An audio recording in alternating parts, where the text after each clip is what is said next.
너 같은 거지가 감히 뭘 안다고 짓거려? 박미영이 검붉은 와인을 정숙의 머리에 부어버리는 순간 고등학교 시절의 악몽이 되살아났어요. 가난했던 점심시간 뒤에서 들려오던 비웃음 그리고 참을 수밖에 없었던 그륙들. 하지만 이번에는 달랐습니다. 정숙은 와인을 뒤집어 쓴 채로도 조용히 그러나 단호하게 맞서고 있었거든요. 갑작스럽게 울려 퍼진 외침과 함께 동창회장은 순식간에 아수라장이 되었습니다. 방금 전까지 정수근을 조롱하던 박미영과 최지연이 바닥에 무릎을 꿇었습니다. 자신들의 남편마저 그녀 앞에서 90도로 고개를 숙이고 있었어요. 과연 30년 전 아픔을 가져던 소녀에게 무슨 일이 있었던 걸까요? 지금 바로 함께 들어보시죠. 시청 전 혹시 구독과 좋아요 잊지 않으셨나요? 꼭 한번 눌러주시면 당신의 하루에 따뜻한 기적과 행운이 찾아올 거예요. 서울 시내 한 조용한 카페에서 김정숙은 혼자 앉아 커피를 마시고 있었습니다. 평범한 직장인처럼 보이는 그녀의 모습에서는 특별할 것 하나 없어 보였죠. 검은색 정장에 단정한 헤어스타일, 소박한 액세서리까지 주변 사람들처럼 그저 하루하루를 살아가는 평범한 사람 같았어요. 하지만 그녀의 마음속 깊은 곳에는 아직도 치유되지 않은 상처가 자리 잡고 있었습니다. 특창 시절 가난한 집안 형편 때문에 늘 초라한 모습이었던 그녀를 괴롭혔던 기업들이 말이에요. 특히 박미영과 최지연이라는 두 명의 가해자들은 그녀에게 끔찍한 트라우마를 남겼죠. 아직도 선명하게 기억납니다. 고등학교 2학년 때였어요. 점심시간에 급식실에서 일어난 일이었죠. 정숙이 혼자 조용히 밥을 먹고 있는데 박미영이 다가와서는 갑자기 소리를 질렀어요. 너 같은 애가 뭘 한다고. 그리고는 아무 이유 없이 급식용 우유를 그녀의 머리에 부어버렸습니다. 하얀 우유가 머리카락을 타고 얼굴로 옷으로 흘러내렸어요. 온 급식실의 시선이 정숙에게 집중되었고 아이들은 옹성거리며 수군댔죠. 이 순간의 굴욕감과 수치심을 정숙은 평생 잊을 수 없었습니다. 옆에서 최지연이 깔깔거리며 웃더니 정숙이 가방에서 교과서를 꺼내 찢어버렸어요. 어머, 미안해, 실수였어 하면서도 전혀 미안해하지 않는 표정이었죠. 오히려 더 신이 난 것처럼 보였습니다. 정숙은 그때 아무 말도 할 수 없었어요. 너무 충격적이었고 무엇보다 무서웠거든요. 온몸이 떨렸지만 꼭 참아야 했습니다. 울면 더 놀림감이 될 것 같았거든요. 그저 고개를 숙이고 저어진 머리카락을 손으로 쓸어 넘기며 자리를 떠날 수밖에 없었어요. 그 일은 한 번으로 끝나지 않았습니다. 그 이후로 박미연과 최지연은 틈만 나면 정수근을 괴롭혔어요. 폭도에서 지나가다가 일부러 어깨를 밀치기도 하고 체육 시간에는 공을 던져서 얼굴에 맞추기도 했죠. 심지어는 정숙의 책상에 낙서를 해놓고 가기도 했습니다. 가장 힘들었던 건 아무도 도와주지 않았다는 것이었어요. 다른 아이들은 모른 척했고 선생님들도 별다른 관심을 보이지 않았습니다. 정숙은 그런 상황에서 혼자 견뎌내야 했어요. 집에 가서도 부모님께 말씀드릴 수 없었죠. 괜히 걱정만 끼쳐드릴 것 같았거든요. 그때의 기억들이 30년이 지난 지금도 정수근을 괴롭혔습니다. 가끔 꿈에서도 그 장면들이 나타났어요. 박미영과 최지연의 비운 눈, 얼굴, 머리 위로 쏟아지는 차가운 우유, 찢어진 교과서, 모든 것이 생생했습니다. 커피 잔을 손에 든 정숙의 손이 살짝 떨렸어요. 이런 자신의 모습이 싫었습니다. 아직도 과거에 얽매여 있는 자신이 한심하게 느껴졌죠. 분명 많은 시간이 흘렀고 그녀도 변했는데 왜 여전히 그때의 기억이 사로잡혀 있는 걸까요? 정숙의 핸드폰에서 카톡 알림음이 울렸습니다. 처음에는 별 관심 없이 확인했지만 메시지 내용을 본 순간 그녀의 표정이 굳어졌어요. 고등학교 동창회 단체 카톡방 초대 메시지였거든요. 안녕하세요. 고등학교 졸업 30주년 기념 동창회를 개최합니다. 많은 분들의 참석 부탁드려요. 정숙은 별다른 감정 없이 메시지를 읽었습니다. 하지만 참석자 명단을 확인하는 순간 심장이 빠르게 뛰기 시작했어요. 그곳에는 가장 만나고 싶지 않았던 두 사람의 이름이 선명하게 적혀 있었거든요. 박미영, 최지연, 정숙은 순간적으로 숨이 막히는 것 같았습니다. 30년이 지났지만 그 이름들만 봐도 여전히 가슴이 두근거렸어요. 커피 잔을 놓고 깊게 숨을 들이마셨지만 쉽게 진정되지 않았죠. 동창회는 다음 주 토요일 강남의 한 고급 호텔에서 열린다고 했습니다. 벌써 20명 넘는 사람들이 참석 의사를 밝혔고 그 중에는 정수근과 친했던 몇몇 친구들의 이름도 보였어요. 하지만 박미영과 최지연의 이름이 보이는 순간 다른 모든 것이 눈에 들어오지 않았습니다. 정숙은 핸드폰을 내려놓고 창밖을 바라봤어요. 마음이 복잡했습니다. 참석하지 않으면 되는 일이었지만 그것도 한 도망치는 것 같아서 마음이 편하지 않았거든요. 평생 그들을 피해서 살아야 할까? 그런 자신이 너무 초라하게 느껴졌습니다. 집으로 돌아가는 지하철 안에서도 정숙은 머릿속은 온통 동창의 생각뿐이었어요. 과연 그들을 다시 만날 용기가 있을까요? 30년이 지났지만 그들은 여전히 예전 그대로일까요? 아니면 시간이 흘러서 많이 변했을까요? 하지만 무엇보다 자신이 걱정되었습니다. 그들을 보는 순간 다시 그때의 무력한 학생으로 돌아가 버릴까봐 두려웠어요. 또 다시 아무 말도 못하고 당하기만 할까봐 걱정되었죠. 집에 도착한 정숙은 거울 앞에 서서 자신의 모습을 바라봤습니다.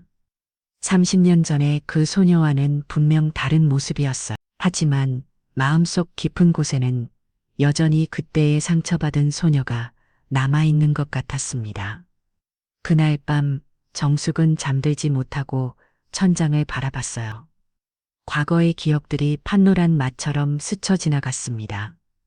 하지만 동시에 다른 생각도 들었어요. 자신은 더 이상 그때의 무력한 학생이 아니라는 건 말이죠. 세월이 흘러고 그녀도 많이 변했습니다. 새벽 무렵 정숙은 결심했습니다. 동창에 참석하기로 말이에요. 더 이상 과거에서 도망치지 않겠다고 다짐했어요. 물론 두렵기는 했지만 이번이 진정으로 과거를 털어낼 수 있는 마지막 기회라고 생각했습니다. 다음 날 아침 정숙은 떨리는 손으로 참석 의사를 밝혔습니다.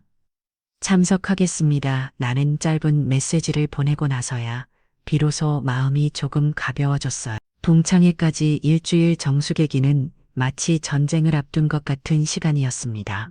겉으로는 평소와 다름없이 일상을 보냈지만 마음속으로는 계속해서 그날을 준비하고 있었거든요. 정숙은 자신만의 방식으로 마음의 준비를 했습니다. 화려한 드레스나 명품으로 치장하는 대신 자신의 품격을 드러낼 수 있는 옷을 신중하게 선택했어요. 차분한 베이지색 원피스의 진주 목걸이, 그리고 단정한 구두 과시하려는 것이 아니라 자신을 존중하는 마음에서 선택한 것들이었죠. 거울 앞에서 옷을 입어보며 정숙은 생각했습니다. 이번에는 다를 거라고 말이에요. 30년 전에 그 무력한 소녀가 아니라 이제는 당당하게 자신의 목소리를 낼 수 있는 사람이 되었다고 스스로에게 다짐했어요. 동창회 당일 오후 정숙은 천천히 준비를 마쳤습니다. 마지막으로 거울을 보며 깊게 숨을 들이마셨어요. 심장이 빠르게 뛰고 있었지만 예전처럼 도망치고 싶다는 생각은 들지 않았습니다. 오히려 이제야 진짜 자신과 마주할 시간이 왔다는 생각이 들었어요. 호텔에 도착한 정숙은 로비에서 잠시 멈춰섰습니다. 이곳 어딘가에 박미영과 최지연이 있을 거라는 생각에 잠시 긴장이 되었어요. 하지만 이미 여기까지 온 이상 뒤로 물러설 생각은 없었습니다.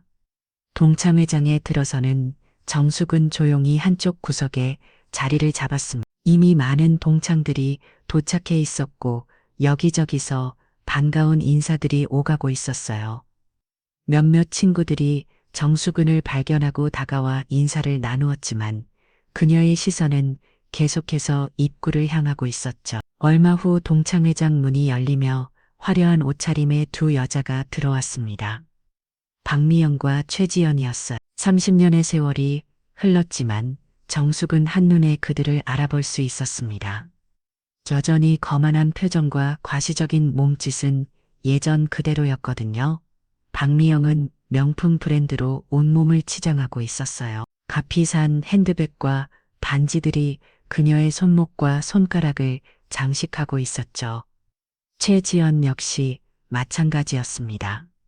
두 사람 모두 자신들의 부와 지위를 과시하려는 듯한 모습이었어요. 그들은 동창회장에 들어서자마자 주변 사람들에게 큰 소리로 인사를 건넸습니다. 어머, 너무 오랜만이야. 우리 진짜 안 늙었지. 마음여 자신들이 주인공인 양 행동했어요. 박미영의 시선이 구석에 앉아 있는 정숙에게 닿았습니다. 순간 그녀의 얼굴에 비웃음이 스쳤어요. 최지연도 정수근을 발견하고는 박미영의 귀에 뭔가를 속삭였죠. 두 사람이 킥킥거리며 웃는 모습을 보니 정숙의 가슴이 다시 두근거리기 시작했습니다. 잠시 후 박미영과 최지연이 정숙에게 다가왔어요. 어머, 이게 누구야? 김정수가 아니야. 박미영이 과장된 놀라움을 표현하며 말했습니다. 진짜 정숙이네? 야, 너 여전히 그렇게 수수하게 입고 다니는구나? 최지연이 정숙의 옷차림을 훑어보며 비아냥거렸어요. 정숙은 침착하게 일어서서 인사했습니다. 안녕, 미영아. 지연아, 오랜만이야. 어휴, 우리는 정말 많이 변했는데 넌 여전하네. 아직도 그렇게 촌스럽게 입고 다녀? 박미영이 정숙의 단정한 원피스를 보며 코웃음을 쳤어요. 우리는 지금 남편 덕분에 동거정 없이 잘 살고 있는데 넌 아직도 힘든 세상 꾸역꾸역 혼자 살고 있구나. 최지연이 동정하는 척하며 말했습니다. 박미영이 자랑스럽게 말을 이었어요. 우리 남편은 대형 로펌에서 일하는 변호사야. 이준호라고 혹시 들어봤을 수도 있을걸? 아주 유명한 변호사거든. 내 남편도 검사야. 김상현이라고 정말 능력 있는 사람이지. 최지연도 질스라 자랑했어요. 두 사람은 번갈아가며 자신들의 남편 자랑을 늘어놓았습니다. 명품 가방이 얼마인지, 어떤 고급 레스토랑을 자주 가는지, 해외여행은 얼마나 자주 다니는지, 마치 정숙을 압도하려는 듯이 말이에요. 정숙은 조용히 그들의 말을 들었습니다. 예전 같았으면 주눅이 들어서 아무 말도 못했을 텐데 이상하기도 이번에는 마음이 평온했어요. 오히려 그들의 모습이 안쓰럽게 느껴지기까지 했습니다. 분위기가 점점 달아오르자 박미영이 더욱 도발적으로 나왔습니다. 참, 그런데 넌 아직도 혼자야? 결혼은 언제 할 거야? 너 정말 아직도 솔로야. 최지연이 과장된 놀라움을 표현했어요. 정숙은 차분하게 대답했습니다.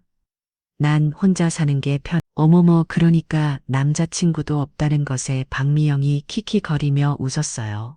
우리는 남편 덕분에 당당하게 사는데 넌 누구한테 기대서 살려고 혼자 힘으로만 사는 척하는 게 제일 불쌍해. 최지연이 동정하는 척하며 말했죠. 그때 박미영이 갑자기 큰 소리로 선언했습니다. 아, 이따 우리 남편들이 데리고 오기로 했어. 구경들 잘해. 주변 사람들의 시선이 그쪽으로 몰렸어요. 박미영과 최지연은 더욱 우쭐해졌습니다. 우리 남편을 보면 깜짝 놀랄 걸. 정말 잘생기고 능력 있거든. 박미영이 자랑스럽게 말했어요. 넌 평생 그런 남자들이랑은 인연이 없을 것 같은데. 최지연이 비웃으며 덧붙였죠. 정숙은 이제 참을 수 없었습니다. 조용하지만 단호한 목소리로 말했어요. 나는 남에게 기대서 사는 것이 아니라 내 힘으로 당당하게 사는 사람이야. 너네처럼 남편이라는 껍데기에 기생하며 사는 것보다 훨씬 가치 있는 살림이라고 생각하는데. 정숙의 예상치 못한 반박에 박미영과 최지연의 얼굴이 일그러졌어요. 뭐 얘가 지금 뭐라고 한 거야? 박미영이 화를 내며 소리쳤습니다. 너 아직도 그때처럼 당해봐야 정신 차리겠니? 최지연이 위협적으로 말했어요. 순간 30년 전에 기억이 되살아났습니다. 박미영이 테이블에 놓인 고급 와인병을 집어들었어요. 정숙은 그 순간을 예감했지만 피하지 않았습니다. 너 같은 년이 감히 우리한테 되들어. 박미영이 와인을 정숙의 머리 위에 쏟아부었습니다. 30년 전 우유 대신 이번에는 붉은 와인이었어요. 차가운 액체가 머리카락을 타고 얼굴로 옷으로 흘러내렸습니다. 동창 회장이 순식간에 조용해졌어요. 모든 사람들의 시선이 와인을 뒤집어 쓴 정숙에게 집중되었습니다. 하지만 이번에는 달랐어요. 정숙은 고개를 숙이지 않고 꼿꼿이 있었거든요. 바로 그때 동창회장 문이 열리며 2명의 남자가 들어섰습니다. 정장을 맑음이 차려입은 중년 남성들이었는데 한 명은 서류 가방을 들고 있었고 다른 한 명은 검찰 배지를 달고 있었어요. 그들이 동창회장 안을 둘러보다가 와인을 뒤집었음. 제 꼿꼿이 서 있는 정수고를 발견하는 순간 그대로 굳어버렸습니다. 저기 혹시 서류 가방을 든 남자가 떨리는 목소리로 말을 시작했어요. 김정숙 부장판사님, 검찰 배지를 단 남자가 충격에 빠진 목소리로 외쳤습니다.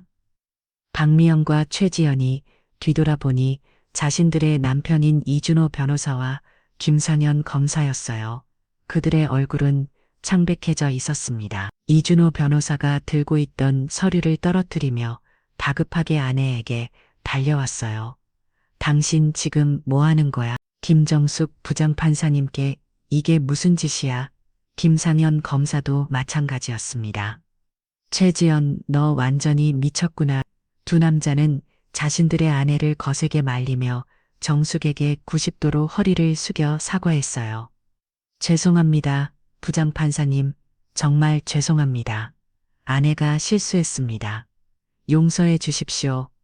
동창회장의 모든 사람들이 상황을 파악하기 시작했어요. 와인을 뒤집었고도 품위를 잃지 않고 서 있는 정숙이 바로 서울중앙지방법원의 부장판사라는 사실을 말이에요.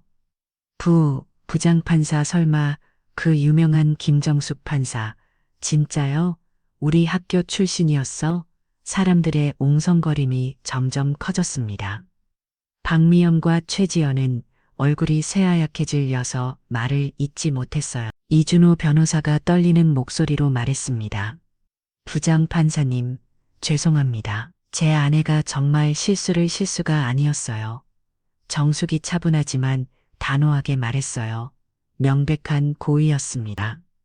김상현 검사도 식은땀을 흘리며 사과했어요. 부장판사님, 정말 죄송합니다. 제가 아내를 제대로 교육시키지 못해서 박미영과 최지연은 남편들마저 자신들을 외면하자 완전히 무너져 버렸습니다. 바닥에 무릎을 꿇고 눈물을 쏟으며 싹싹 비우기 시작했어요. 정수가 미안해, 정말 미안해. 박미영이 울먹이며 매달렸어. 우리가 잘못했어. 제발 용서해줘. 최지연도 마찬가지였습니다. 하지만 정숙은 차갑게 그들을 내려다 봤어요. 30년 전에는 할 수 없었던 일이었죠. 그때는 당하고만 있어야 했지만 이제는 달랐습니다. 내가 사과를 받아야 할 이유가 판사라서 인 줄 알아? 정숙이 조용하지만 단호하게 말했어요. 박미영과 최지연이 고개를 들어 정수근을 바라봤습니다. 내가 판사가 아니었더라도 그 누구에게는 이렇게 대하면 안 되는 거였어. 가난하다고, 초라하다고 해서 너네들이 나를 괴롭힐 권리는 없었던 거야. 정숙이 목소리에는 30년간 쌓인 감정이 담겨 있었어요. 그리고 내가 지금 흘리고 있는 이 와인은 단순한 와인이 아니야. 폭행과 명예훼손에 대한 증거가 될 거야.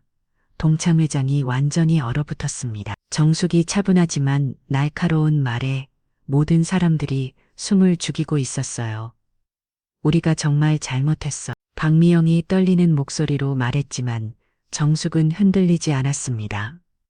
30년 전에도 건성으로 미안하다고 했지. 하지만 그 다음 날에도 그 다음 주에도 똑같은 일을 반복했어. 진심으로 미안했다면 오늘 이런 일은 일어나지 않았을 거야. 정숙은 고개를 숙이고 있는 그들을 차갑게 내려다 봤어요. 이준호 변호사와 김상현 검사는 얼굴이 새파랗게 질려서 아무 말도 할 수 없었어요. 자신들의 경력에 치명적인 타격이 될 수 있는 상황이라는 것을 잘 알고 있었거든요. 부장판사님, 제발. 이준호 변호사가 간신히 말을 꺼냈지만 정숙은 손을 들어 제지했습니다. 진심으로 사과할 생각이라면 변호사와 함께 법원에서 만나겠습니다. 정숙이 한마디에 동창 회장은 완전한 정적에 휩싸였어요. 그 누구도 감히 말을 꺼낼 수 없었습니다. 박미영과 최지연은 더 이상 말도 할 수 없었어요. 그저 바닥에 엎드려 흉을 끼기만 했죠. 30년 전에는 강자였던 그들이 이제는 가장 약한 존재가 되어버린 순간이었습니다.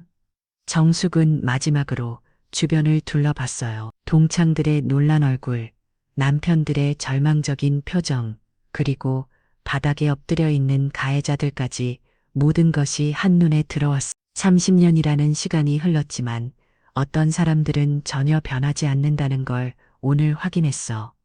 하지만 다행히 나는 변했고 더 이상 당하고만 있지 않을 거야. 정숙은 천천히 동창회장을 나서기 시작했습니다. 와인으로 젖은 옷을 입고 있었지만 그 어느 때보다 당당한 모습이었어요. 이준호 변호사와 김상현 검사가 뒤따라오며 계속 사과했지만 정숙은 뒤돌아보지 않았습니다. 부장판사님, 정말 죄송합니다. 제발 한 번만 용서해 주십시오. 이준호 변호사가 간절하게 말했어요. 저희가 어떻게든 보상을 해드리겠습니다. 김상현 검사도 마찬가지였죠. 하지만 정숙은 그들의 말에 답하지 않았습니다. 대신 호텔 로비에 도착해서야 비로소 걸음을 멈췄어요. 당신들의 사과는 받지 않겠어요. 정숙이 돌아서며 말했습니다. 당신들 아내들의 사과는 법정에서 받을게요. 두 남자의 얼굴이 더욱 창백해졌어요. 당신들도 법조인이니까 잘 알겠지만 법합에서는 모든 사람이 평등해요. 부장판사의 아내든 변호사의 아내든 검사의 아내든 상관없이 말이에요. 정숙은 마지막으로 그들을 바라봤습니다. 호텔 밖으로 나온 정숙은 깊은 숨을 들이마셨어요. 서울의 밤 공기가 유독 상쾌하게 느껴졌습니다. 30년 동안 그녀를 짓눌렸던 무거운 짐이 마침내 벗겨진 기분이었거든요. 택시를 타고 집으로 돌아가는 길 정숙은 창밖을 바라봤어요. 도시의 불빛들이 흘러가는 모습이 아름다웠습니다. 과거의 아픈 기억들도 이제는 그저 지나간 이야기가 되었어요. 집에 도착한 정숙은 거울 앞에 섰습니다. 와인으로 얼룩진 옷과 흐트러진 머리카락 하지만 그 어느 때보다 당당한 자신의 모습이 보였어요. 30년 전의 그 무력한 소녀는 이제 완전히 사라졌습니다. 샤워를 하며 정숙은 생각했어요. 복수가 아니었다고, 그냥 자신을 지키는 것이었다고, 법정에서의 만남도 그들을 벌주기 위한 것이 아니라 다시는 이런 일이 일어나지 않게 하기 위한 것이라고요. 그날 밤 정숙은 처음으로 편안한 잠에 들 수 있었습니다. 30년 동안 그녀를 괴롭혔던 악몽들은 더 이상 찾아오지 않았어요. 대신 밝은 미래에 대한 꿈을 꿀 수 있었죠. 다음 날 아침 정숙은 평소보다 일찍 일어나서 법원으로 출근했습니다. 법복을 입고 법정에 선 그녀의 모습은 그 어느 때보다 당당했어요. 진정한 승리는 타인을 짓밟는 것이 아니라 스스로의 힘으로 인생을 개척하고 자신을 존중하는 것임을 깨달았거든요. 그리고 그날부터 정숙은 더욱 공정하고 따뜻한 판사가 되었습니다. 자신처럼 약한 사람들을 보호하는 것이 진정한 법의 정신이라는 것을 몸소 체험했기 때문이에요. 30년의 응어리가 풀린 그날 김정숙은 비로소 진정한 자유를 얻었습니다.